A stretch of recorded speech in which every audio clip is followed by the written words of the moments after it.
Hello and welcome, everyone. It's time to start. Again, thank you so much for joining us. And we appreciate that you are with us in this webinar on the transformative potential of the upcoming advisory opinion of the Inter-American Court of Human Rights regarding the climate emergency. My name is Luisa Gomez. I am a senior attorney at the Center for International Environmental Law, and it is my honor to moderate today's session. We have an extraordinary lineup of speakers, experts, scholars, and human rights defenders who have engaged with or directly contributed to the advisory proceedings before the court with their firsthand knowledge and expertise. Before we dive in, a couple of reminders and housekeeping points. If you need live interpretation, please click the glove icon at the bottom right of your screen and select the option of your preference, either English or Spanish. At the end of the session, you will have the opportunity to ask questions either through the chat or by raising your hand.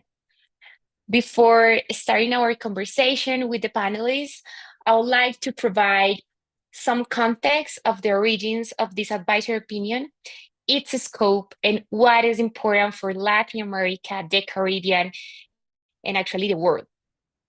In January 2023, Chile and Colombia submitted a joint request to the Inter-American Court of Human Rights to clarify state obligations in the context of the climate emergency. This request put before the court a range of issues related to state duties with respect to prevention, adaptation, and mitigation of climate change, as well as to remedy and reparations for climate harm. The request also sought clarification on state obligations to protect environmental defenders and future generations. The court will consider this request through a judicial pronouncement known as an advisory opinion. Advisory opinions are authoritative clarifications of law by a court. This advisory opinion on climate emergency, along with the climate advisory opinion delivered at the International Tribunal for the Law of the Sea and the forthcoming from the International Court of Justice, represents a once-in-a-generation opportunity for international judicial bodies to clarify state duties in relation to climate change and provide a clear roadmap for climate accountability. The Inter-American proceedings have been groundbreaking. The court received over 200 written submissions, an unprecedented number for an advisory opinion before this tribunal, and hosts 3 rounds of public hearings in Barbados and Brazil, offering the rare opportunity to bring together massive legal arguments and insights of states, international organizations, civil society, and indigenous peoples regarding the protection of human rights in the context of the climate emergency. This advisory opinion could have an enormous potential to shape climate litigation at national, regional, and international levels, influence cooperation, and help to cut through the political inertia that have plagued international climate negotiation. With this, I'll welcome our first speaker, Elisa Morguera.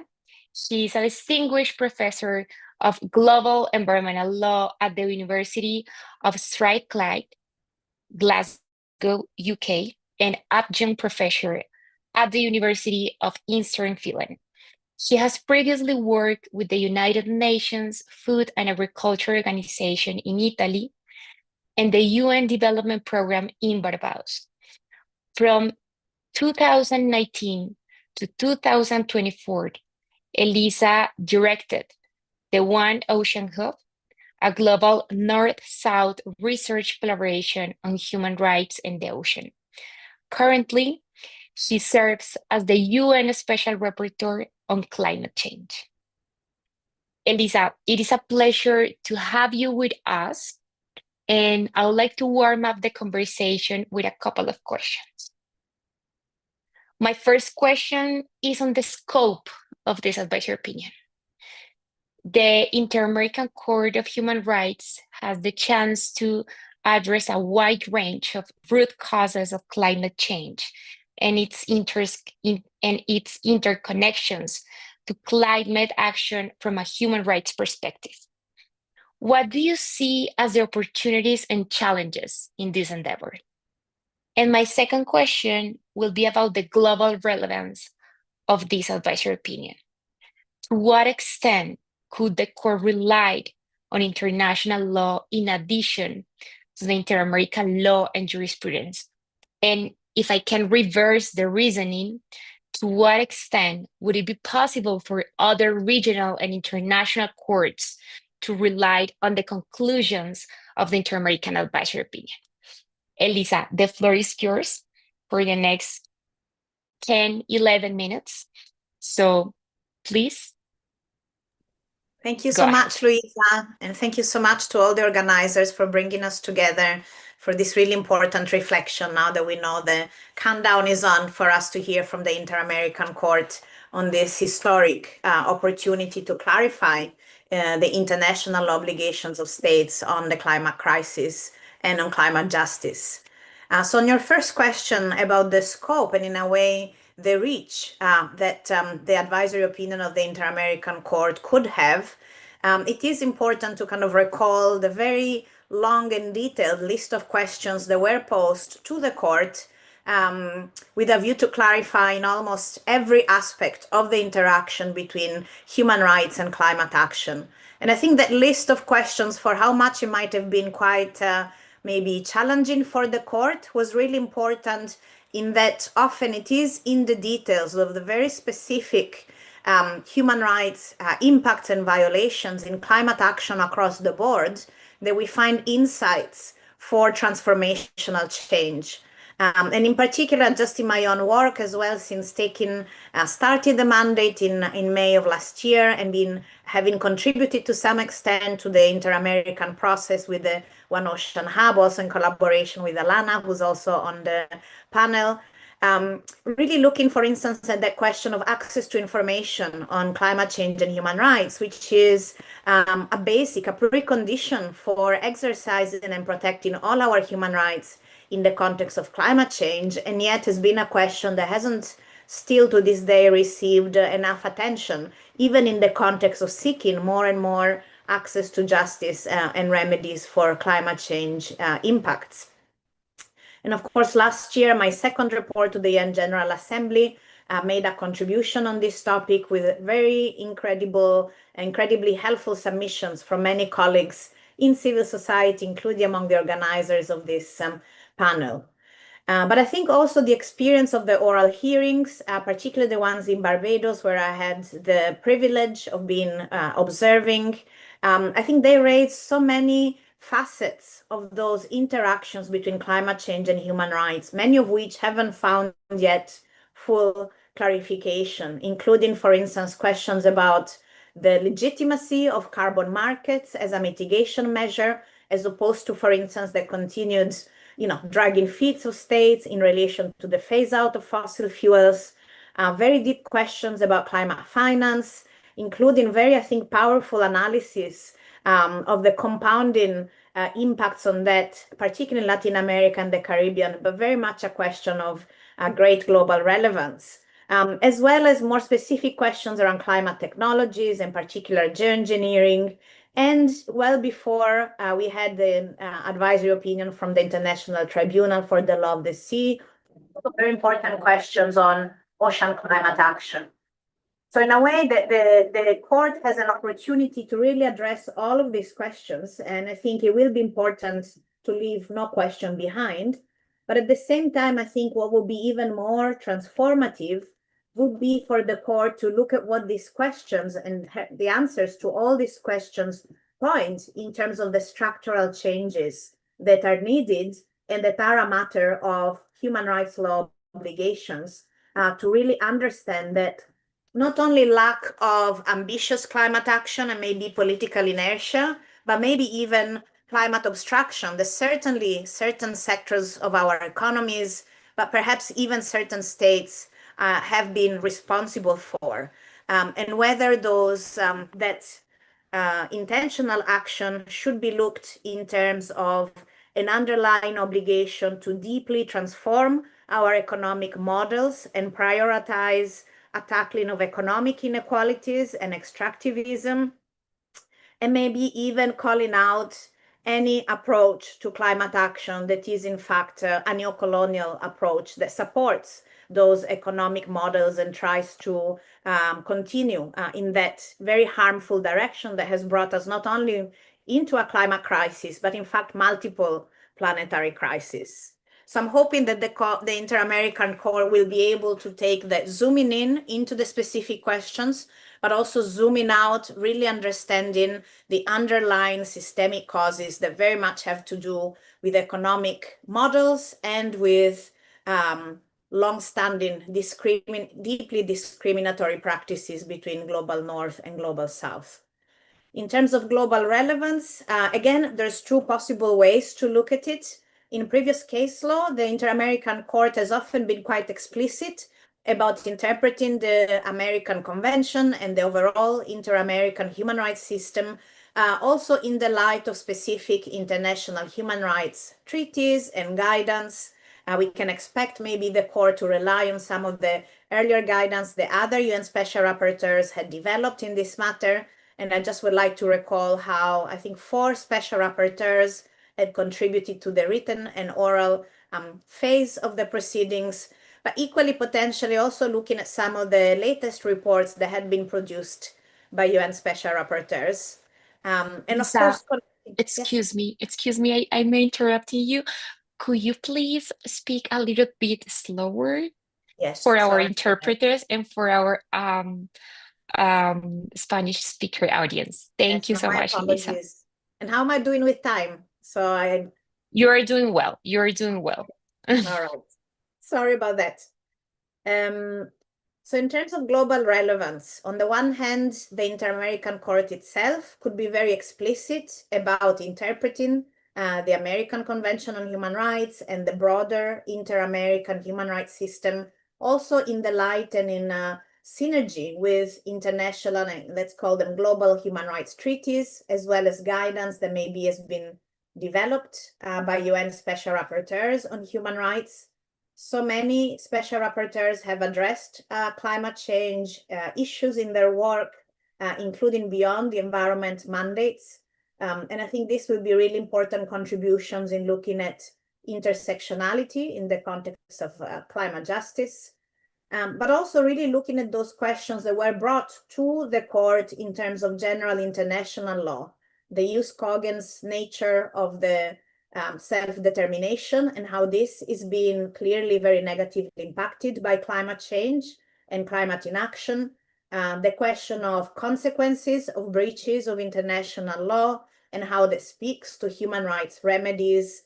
And all of that, I think, contributes to understand international obligations on climate change and on human rights well beyond what has been agreed and is being implemented under the Paris Agreement. So in the same reasoning that also the International Tribunal for the Law of the Sea clarified that the Paris Agreement is not a special international law regime that is somehow shielded from the application of more general rules of international law. But I think the other side of this question is equally important, and it is a call for action and reflection for all of us. And I know for a fact that myself and other UN special rapporteurs will be contributing to this reflection. So even where the Inter-American Court may specifically develop its reasoning on the basis of the Inter-American system, there may still be opportunities for any interpreter and for states in other regions to clarify how that interpretation is also relevant on the basis of international human rights treaties and guidance, and again, those general principles of international law and general rules of customary law.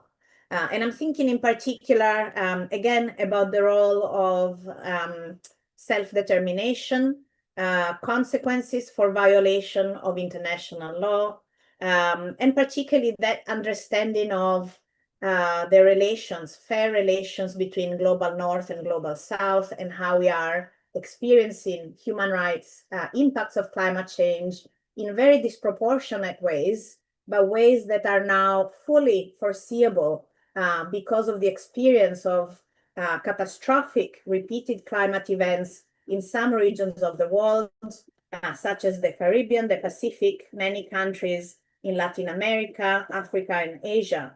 And so very much taking that evidence base and the lived experiences that have been shared in the context of the oral hearings of the Inter-American Court as shedding light and understanding about what is currently insufficient or potentially even intentionally slowed down or misconstrued in the protection of human rights under international law more broadly. And of course, the final point, which is very much linked to some of the work I have been doing as well and many other colleagues, is clarifying the responsibility of business enterprises in relation to human rights in the context of climate change. And I think this is a question that we're facing in every region. It's a really important question also in understanding the responsibility of states in the global North to effectively regulate any foreign companies that may be in the fossil fuel sector or otherwise contributing to climate change, and maybe again deeply at a more systemic level, also to realize the need to completely reform a critical area of international law, which is the international law for an investment, which time and again has now come up from UN Special Rapporteur's work, such as the former Rapporteur on the Human Right to a Healthy Environment, David Boyd, and many others who have been speaking very clearly about how not only we're not making enough progress under the Paris Agreement, but when states are taking initiatives at the national level, they may be impeded or even incur in exorbitant fines under the system of investor-state dispute settlement under international investment law.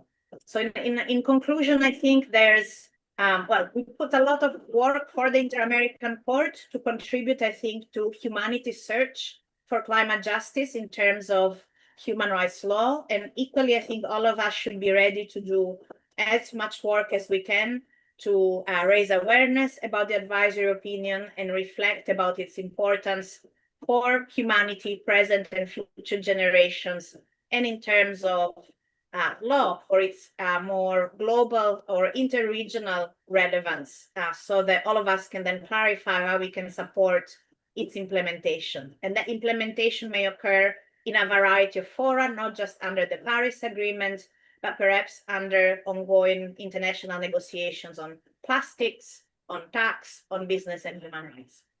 Thank you. Elisa, thank you very much for this very comprehensive approach and your insightful comments. Definitely, we also expect that the advisory opinion from the Inter-American Court comes with points that can help to contribute in structural changes that can, let's say, move and mobilize the climate abstraction, and that can also impact and transform somehow our economic models as well. This was something very interesting that I'll like to highlight from your intervention, and absolutely also reforms that could be at least a starting point to reform areas of the international law, such as the international investment law. Thank you so much for this. So it is the turn for our next speaker, Alana Lancaster. She's a Guyanese Barbadian lawyer, academic, and natural resources specialist. She's currently a lecturer and the inaugural head of the Caribbean Environmental Law Unit of the Faculty of Law at the University of the West Indies in Barbados. Alana is also a researcher with the One Ocean Hub and serves as the regional director of the Global Network of Human Rights and the Environment for the Caribbean region. Alana's expertise and research explore the expansion of human rights, oceans, and planetary health, with an emphasis on decolonization, gender, and issues affecting women, girls, children, indigenous, and Afro-descendant peoples. She has actively participated in the climate advisory proceedings before the International Tribunal for the Law of the Sea, the International Court of Justice, and the Inter-American Court of Human Rights. Alana, thank you so much for accepting this invitation. It's an honor to have you with us. And I'll have as well a couple of questions for you. Based on your extensive expertise in the region, how has the climate crisis impacted the right to a healthy environment for communities in the Caribbean? And my second question is about the implications of this advisory opinion. How might this opinion influence climate litigation, policymaking, and negotiations, and ultimately drive meaningful change in people's everyday lives in Latin America and far beyond? Alana, the next 11, 12 minutes are yours. Thank you so much. Thank you for inviting me to give some of my thoughts in this webinar, and again, a very important and exciting, what I view as exciting event in terms of jurisprudence in not only the Latin America, but the Caribbean region. And I think one of the important aspects of this advisory opinion is that it has kind of driven discussion in both, because usually we're grouped together, Latin America and the Caribbean, but we operate in parallel tangents many times. But the issue of climate change is something that unifies us in many ways. Now, in terms of the Caribbean region, I guess I can paint a picture of how climate change has impacted the right to a healthy environment, and then I'll look at some of the ways in which I see are the most important ways in which the advisory opinion can catalyze action, grassroots, and perhaps not just in an abstract way. Now, one of the first things to note is that the Caribbean region, is one of the regions most impacted by climate change. And this is from slow onset effects such as droughts and desertification. There are some countries which are prone to desertification, as well as quick onset events such as floods and stronger tropical storms. And this is because the Caribbean islands do sit in what is colloquially termed Hurricane Alley, and we have seen not only increased storms but stronger storms. So many years ago, when I was a geography student and I learned about hurricanes, we had 5 categories for hurricanes. Category 5 was the highest, and hurricanes rarely got to that strength of winds. Now, consistently since 2017, almost all of the hurricanes which have come through the Caribbean region have been category 5 plus, which means the sustained winds are over 200 kilometers per hour. Now, this has has tremendous impacts. As a matter of fact, the impacts on the Caribbean in terms of states of similar size and impacts, what we all know as small island developing states, the Caribbean are the most impacted group of small island developing states. And of course, the impacts are on range from the right to development in the context of the state, but from the perspective of people's, your substantive rights. So it's just the right to health, right to life, food and nutrition and livelihood, and collective rights such as the right to self-determination. And a lot of these climate impacts triggers the other planetary crises, which such as biodiversity loss and pollution. And I'll probably give some examples of that. Now, because most Caribbean states rely heavily on the ocean, and as well as themselves are what we term large ocean states.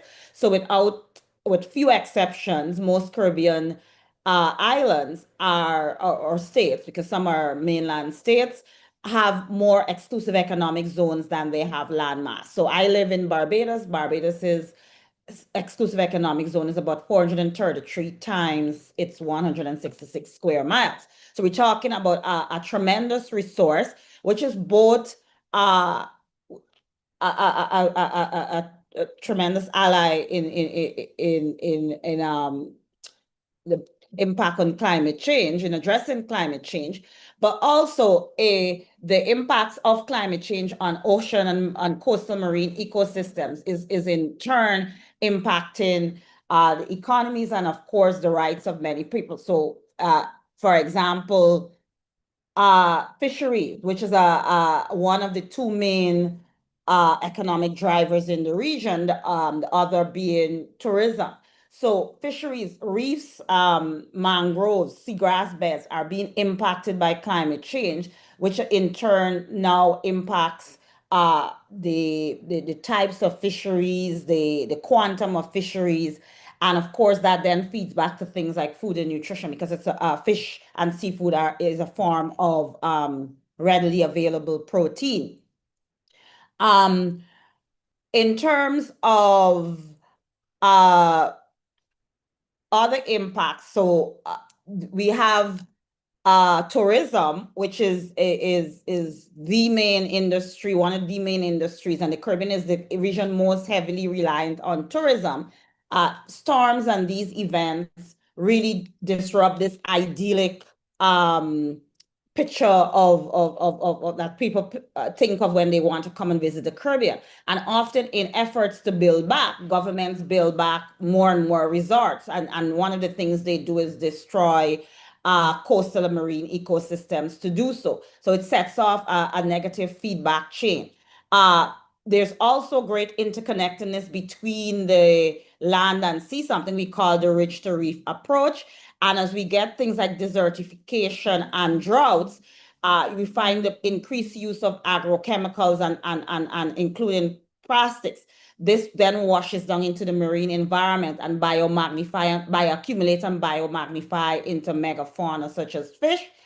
And we have seen studies in the French Antilles with the pesticide chlordicone that this has intergenerational effects, because there are currently longitudinal studies going on in Guadeloupe and Martinique, which shows that the toxicity of this pesticide not only has impacted women and men, but also their children. So what are some of the areas which the inter-American opinion can influence, policy, negotiations, reparations, and litigation? I think the first way is one which leaves a flag, the responsibility for the state and the intersection of business and human rights. The court has already made strong statements of this in the Mosquito Divers case, where they have developed principles for business and human rights. And one of the things that we flagged in our submission is whether similar principles could be developed for small island developing states. The court has already made strong statements in the form of substantive human rights in advisory opinions 2313, in which they trailblazed the right for the healthy environment in the Cartagena Convention area, the Regional Seas Agreement for Latin America and the Caribbean. So they've already made this statement, and given the endorsement of the right to a healthy ocean, they may want to further consolidate their views as well as elaborate more on the human rights in respect to the ocean climate nexus, which the International Tribunal on the Law of the Sea hinted at but did not elaborate on. Other important areas are rights of children, youth, and intergenerational equity. And I will say that the youth and children are the highest numbers in the Caribbean and Latin America at the moment. And the court has already endorsed General Comment 26 on the human rights of children in the climate, including in the climate emergency in the La Oroya case. And they're important statements to be, or extensions to their already robust jurisprudence in the context of indigenous and Afro-descendant peoples, as well as the impact of climate change on women and other gender minorities, as well as other marginalized people such as climate migrants and so on. Finally, a key area is in procedural human rights and environmental democracy. And this is where grassroots people and as well as NGOs, CSOs, persons who don't usually get involved in policy making, access to justice processes, can make actually not only hold states and big business to account, but also get their views made. And this is especially important for the Latin American and Caribbean region, which has the dubious distinction of being the worst or the most difficult region to be a defender. So access to information in the form of freedom of information legislation, planning, EIA, and the SEA processes. So you have new projects coming on stream. We, the public, and I use that generally, want to know what is going on and how this can impact our livelihoods, our rights, and so on. Access to policy and decision making. Usually this is a very close process. And I think by endorsing economic social rights, such as in the Protocol of San Salvador, as well as the Escazú Agreement, this will lead to the greater inclusion. And finally, access to justice. And I'll point to two quick examples, and I could, of course, elaborate in the question. So in the Caribbean region, we have seen the endorsement very recently of the Escazú Agreement in two contexts. Now, in the Caribbean region, we have two final courts of last or apex courts, as we call them. Most states go to the Judicial Committee of the Privy Council, which in 2023 endorsed the Escazú Agreement, especially in the context of environmental defenders and their right to have access to information and access to justice. And the Caribbean's other apex court, the Caribbean Court of Justice, endorsed the Escazú Agreement on the issue of cost. Now, in English legal system, this is an important barrier to justice by many defenders and grassroots group, because the risk is if they lost the case, they would be subject to paying costs. And invariably, the court said that they have a role, and quote unquote, as a watchdog. And in exercising that role, they should not be made to pay costs. So I think I'll end there because I think I'm at my time, but I, of course, can elaborate further in the context, when we have questions. Thank you. Lana, we appreciate very much. It is actually very fascinating to hear from you all the aspects that I mentioned in which this advisory opinion can make hopefully a positive influence. Also, all the points that you made on how the Caribbean states and small island states are severely impacted based on their special fragility, and in rights such as food security and nutrition, and also how tourism could be as well negatively impacted because of the climate emergency, which is one of the most important economic activities in the Caribbean. And thank you for all these arguments that you bring on how the advisory opinion could address not only state duties, but also what is the intersection with the responsibility of business, also the scope on this pronouncement by the court on the right to future generations, and finally procedural rights and all what it has to do with environmental democracy. So based on that, I would like to pass the floor and wrap our panel with two more speakers. We have the honor to have with us Don Dagoberto from Honduras and Doña Sandra from Honduras. Since this moment, I will be speaking in Spanish, so I suggest for you to tweak your respective channel based on your language preference. That should be the same. En este momento voy a empezar a hablar en español para tener la conversación con Doña Sandra, Don Dago. Muchísimas gracias por acompañarnos. Sabemos que se han movilizado desde muy temprano para lograr buena conectividad y estar con nosotros. Les agradecemos profundamente por esos esfuerzos. Dagoberto Majano es el coordinador de la Mesa de Justicia Climática de Cedeño en Honduras, y Sandra Reyes es subcoordinadora de la mesa. Ambos son personas defensoras de derechos humanos, personas líderes comprometidas con la defensa del territorio, el fortalecimiento de las comunidades y la construcción de soluciones frente a la crisis climática. Mi primera pregunta es para Sandra. Sandra, me gustaría preguntarle cuáles son las afectaciones que ha sufrido la comunidad debido a los impactos del cambio climático y qué está buscando la comunidad para la reivindicación de sus derechos. Los próximos 6 minutos son suyos. Adelante. Buenos días. Pues nosotros desde los años 70, esta comunidad era una belleza, un paraíso terrenal, podríamos decir, donde todo abundaba, había de todo. Las playas estaban muy alejadas del caserío, las casas quedaban, por decir, como medio kilómetro atrás de la playa.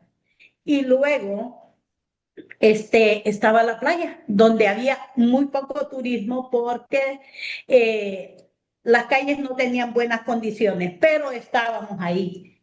Y teníamos abundancia de todo. Dentro de nuestras limitaciones, pues nosotros éramos muy felices. No había nada que nos deseáramos de otro lugar. Ven. Luego, vino la subida del mar, pero estaba subiendo el mar y luego, ¿qué pasó? Nosotros no nos dábamos cuenta. ¿Por qué? Porque como estaba tan alejado, nosotros no nos dábamos cuenta y el mar venía subiendo y desapareciendo un poco, mermando la cantidad o la abundancia de los productos marinos. ¿Qué pasó? Pues nosotros no sabíamos del bendito cambio climático, pero sí estábamos recibiendo ya los embates del cambio climático. Vinieron dándose tantos fenómenos fuertes, podríamos decir las marejadas que nosotros le llamamos. El mar venía avanzando, avanzando, a tal grado que hoy en día nuestra comunidad desapareció totalmente bajo el mar. Está bajo el mar, quedando solo las colonias aledañas a Cedeño, que es nosotros decimos vamos retrocediendo. El mar viene avanzando y nosotros retrocediendo. En eso hemos sido desplazados muchas personas. Por ejemplo, nosotros mi persona ha tenido 4 veces que desplazarse por el avance del mar. He perdido 4 casas, podría decirle, por la subida del mar. Ha ido desapareciendo grandemente la cantidad de peces. ¿Por qué? Porque hay erupciones, hay tala del manglar y ya no hay mucho producto. ¿Qué pasa con esto? Nosotros sobrevivimos de la pesca y el turismo en Cedeño. Literalmente esos son nuestros medios de vida. ¿Qué pasa con eso? Ha disminuido. ¿Por qué? No tenemos nosotros una frontera, algo que los limite. Esto es Honduras y esto es Nicaragua y esto es El Salvador. ¿Qué ha pasado con esto? Al no haber productos cerca, los pescadores tienen que adentrarse al mar a buscar el producto, la pesca. Pasa que ahí viene otro fenómeno.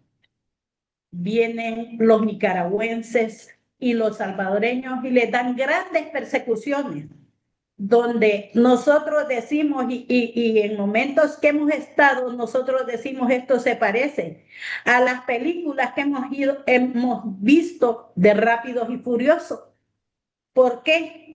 Porque es una persecución que nosotros las podemos ver en nuestras aguas, como esa lancha viene persiguiendo a nuestros pescadores.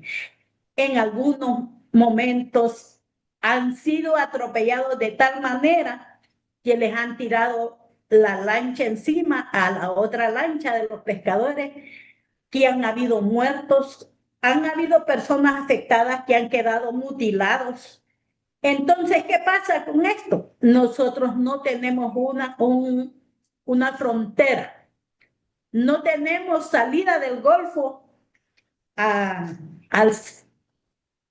Océano Pacífico. ¿Por qué? Porque Honduras no tiene fronteras en el Golfo de Fonseca. Y eso nos afecta grandemente. ¿Por qué? Porque ya no tenemos medios de vida, nos estamos quedando sin medios de vida, nos estamos quedando sin lugar para vivir y nos estamos quedando sin medios de vida. ¿Qué pasa con esto? El mar sigue avanzando. Nosotros, ¿qué hemos hecho? Estamos pidiendo que nos reivindiquen. Estamos haciendo algunas peticiones en la alcaldía municipal para que se nos reivindique o se nos reubique para tener una vivienda digna. Luego, porque el mar sigue avanzando, pero pedimos que no nos lleven tan lejos, porque nuestro medio de vida es la pesca y el turismo. Y siempre ahí seguir trabajando para subsistir. Luego viene, por eso se ha dado la migración. En Honduras ha sido, y Cedeño específicamente, nunca habíamos tenido necesidad de emigrar, pero hemos emigrado, muchas familias han quedado en el camino, han muerto, muchos han regresado mutilados por la bestia, han regresado y sin el sueño americano y más dañados, más mutilados. Y por eso nosotros han emigrado a España, a Estados Unidos y una emigración aquí interna para buscar otros trabajos para subsistir. Luego viene ahí es donde nosotros pedimos que se nos reivindique en nuestra petición, que se nos reestructure nuestros derechos, que nos recuperen y que seamos, pues, para continuar viviendo dignamente. Demandamos eso, que nos seamos reivindicados. Bueno, es nuestra petición Muchas gracias. Doña Sandra, le agradezco muchísimo por su voz firme, tan transparente y por compartir la experiencia de la comunidad de Cedeño en Honduras. Igualmente, por fijar las reivindicaciones tan claras eh, ante esta situación de movilidad climática que la comunidad está atravesando. Don Dagoberto, aprovecho para preguntarle igualmente. Cuéntenos por qué considera que las reparaciones climáticas son fundamentales para la comunidad de Cedeño. Muy buenos días, mi nombre es Dagoberto Majano, nací en mi comunidad cedeño, a quien le tengo mucho cariño. Quiero presentarme de esta manera humildemente. Soy el coordinador de una mesa de justicia climática que ha sido un pilar importante CDH para poder llegar hasta esta instancia. Estamos muy agradecidos con CDH porque han llegado muchas organizaciones, pero nunca los han tomado en cuenta de ese tipo de manera. Queremos darle las gracias a CDH. Quiero decir que mi comunidad cedeña era una playa muy hermosa, donde teníamos cualquier tipo de hoteles, restaurantes, champas. Teníamos todo lo necesario para poder sobrevivir. Vivíamos dentro del turismo, teníamos buenas expectativas dentro del turismo. Teníamos mucha abundancia de peces en nuestro océano. Había mucha necesidad de pescar y explotar ese golfo que tenía. Que nosotros visitábamos la playa. Para tiempo de Semana Santa había muchas personas que llegaban, locales y extranjeras. Llegaban muchos extranjeros a nuestra comunidad. Por ahí, por el año 1970, teníamos una abundancia de peces marinos, donde los pescadores vivían de la pesca artesanal. No teníamos otro empleo, era la pesca artesanal nada más. De ahí llegaron unas empresas de otros países donde fueron destruyendo y deforestando los manglares, que era el refugio que nosotros teníamos. ¿Qué sucedió? Vinieron y construyeron lagunas camaroneras. Luego llegaron, en el paso de los 80, fuimos mirando de que la pesca artesanal ya no era tan elegante para nosotros y empezó la emigración. Cuando llegó la emigración a nuestra comunidad, salió bastante gente con rumbo a Estados Unidos, donde algunos llegaron y otros regresaron porque no podían llegar. ¿Qué sucedió en ese entonces? Nosotros miramos el comportamiento del mar en eso, que iba avanzando cada día, cada año. Nosotros tenemos un elemento muy fijo que llamamos mareas marciales, que se dan año a año, pero durante esa época ya no se estaba dando año a año, sino que se iba dando periódicamente durante 3 meses cada sector, que venían 4 marejadas durante el año. Venía la destrucción de viviendas donde nosotros vivíamos. Se perdían muchas viviendas, muchos hoteles, muchos restaurantes, carreteras. Iba avanzando el mar. Pero ¿qué sucede? Nosotros estábamos en cuenta que el mar venía avanzando, pero no teníamos cómo poder saber qué es lo que hacer. Vino y los identificamos dentro de la problemática y nos dimos cuenta que hay 1,5 kilómetros que el mar se ha tragado. Es necesario que nosotros pongamos un alto a esta situación. ¿De qué manera vamos a poner un alto en esta situación? Vamos a poner un alto sabiendo, con una estrategia, tratar de resolver este problema. ¿Por qué el tema de justicia climática? Nosotros, la comunidad de Cedeño y la mesa de justicia climática, tenemos nuestra petición elaborada con el acompañamiento del CDH,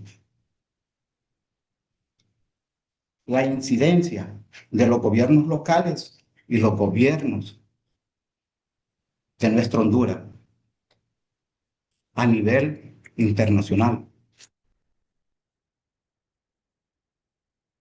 para que se nos cumplan nuestros derechos por las pérdidas y daños que hemos sufridos en nuestro entorno, porque nuestra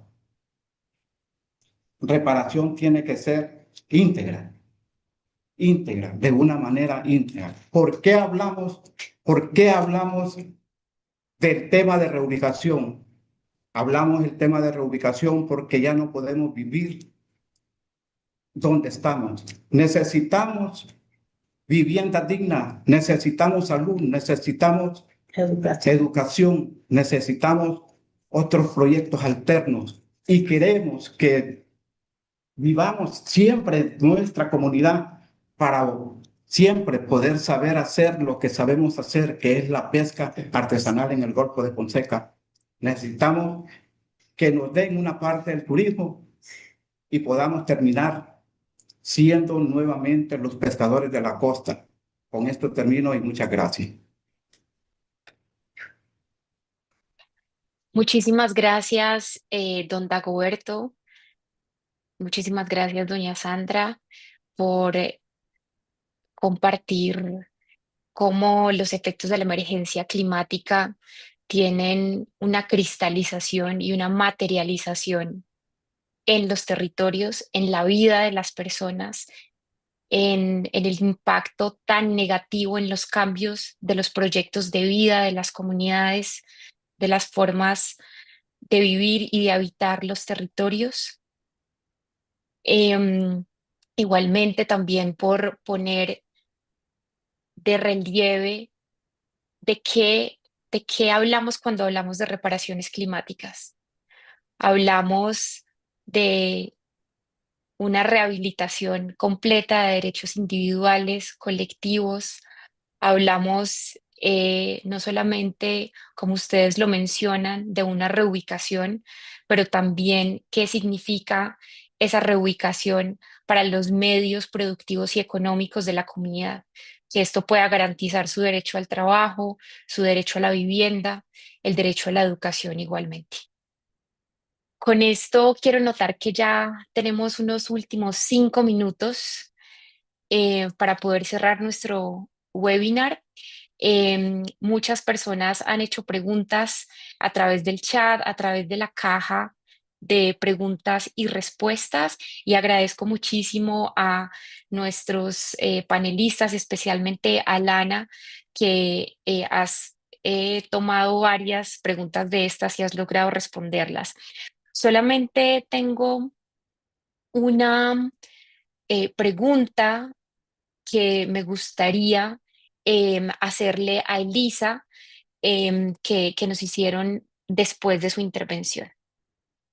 Elisa, espero que me estés escuchando. La pregunta es básicamente la siguiente. La voy a hacer en inglés como se hizo aquí en el chat. Elisa, what, if anything, do you think the Inter-American Court may state about corporate responsibility to address climate change? Yeah, Elisa. So much for that question. And I think everything that we have learned from Doña Sandra and Don Dagoberto is really what that business responsibility should be about, particularly for the private companies who have benefited for decades from fossil fuel extraction and other activities that are clear contributors to climate change, that still make exorbitant profits and benefit from significant subsidies and also illicit tax transactions that allow them to accumulate more and more wealth at the expense of people who are and have been, as we've heard also from Alana, so dramatically impacted by climate change over a decade. Those are the companies who have the means to provide very specific climate remedies. And I think this might be the more specific clarifications that the Inter-American Court can provide, both in terms of guarantees of non-repetition, and so phasing out all business activities that we have very clear scientific evidence are contributing, in fact, are the main contributor to climate change.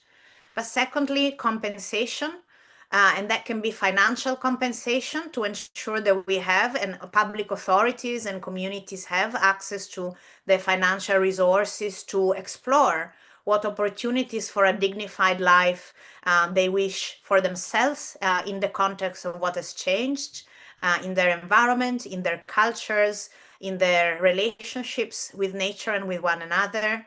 And I think also a critical remedy is socio-ecological restoration.